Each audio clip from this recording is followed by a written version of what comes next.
Hey guys, welcome back to my channel. So in today's video, I'm just gonna go through what I think about Chanel and whether it's worth it, and perhaps some alternatives that you can try, such as other vintage or other brands.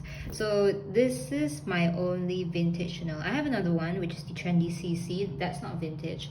So to be honest, this is the oldest bag that I have, and I love it so much. So this is actually a series 3, so it's about 27 to 28 years old. So it's going to be 30 soon, and to be honest, to me it looks really good. You can see the signs of wear, of course, right? But it's still puffy. Look, it's still really puffy. You can see the leather grains and everything, and I really love the sheen on this. Here you can see the signs of wear. But I love it. It is the oldest and my favorite bag. So yeah, I feel like this is actually a really good buy if you still want to have a Chanel bag and you don't mind getting vintage. I love finding something that I don't expect to find, right? Because vintage has a lot of designs that have been discontinued, and to me those designs are actually nicer than what they have right now. I'll actually insert a few photos of what I mean. Like for example, the Diana flap, that is really pretty. So it's actually one of the items on my wish list, and I actually really do love the vintage mini squares design better than the current one, because I just love the proportion of the flap in relation to the rest of the body.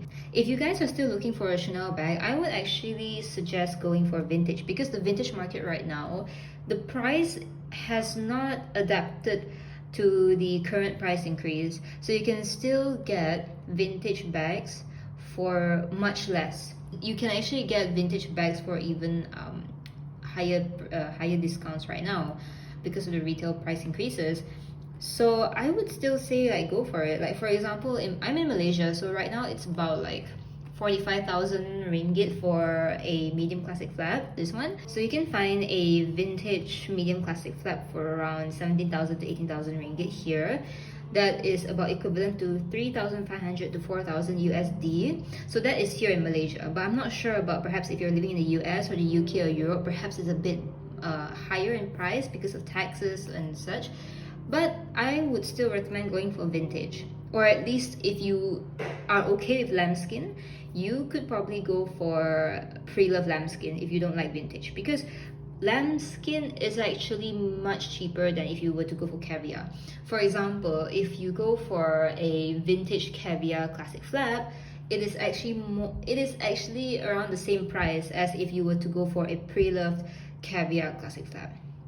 Like, it's insane.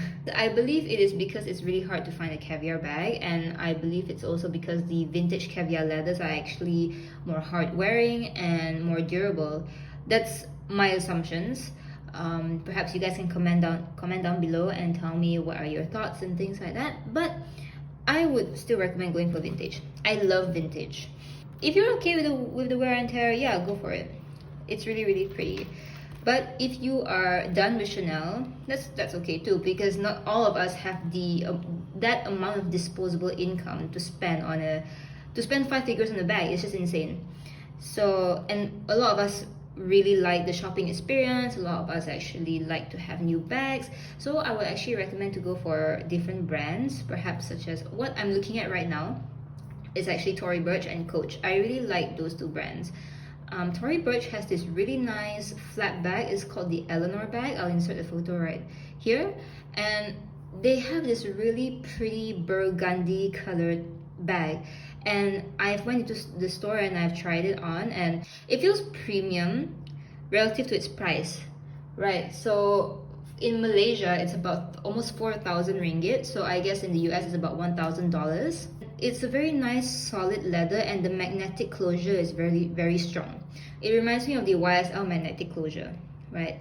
And it's really cute.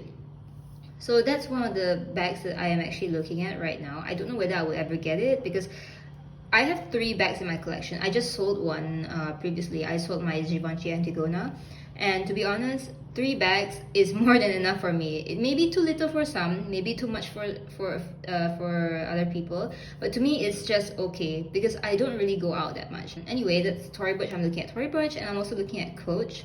So Coach just came out with a new collection. So they have this really cute top handle bag that actually reminds me of the bags that the late Queen of England used to wear, which is from the brand Lorna. I'll insert a photo right here. And it's actually really cute. They have black, they have leather mixed with canvas, and they also have white, which is the one that I saw in the store.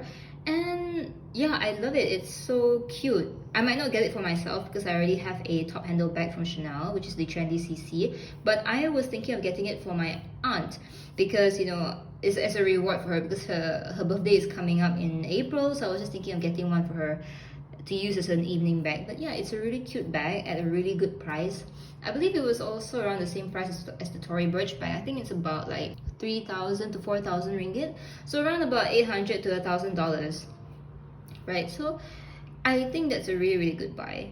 But that's of course my thoughts. So what about you guys? What do you think about the price increase? What do you think about going to other brands, or what are the brands that you are currently looking at right now? Let me know. Bye bye.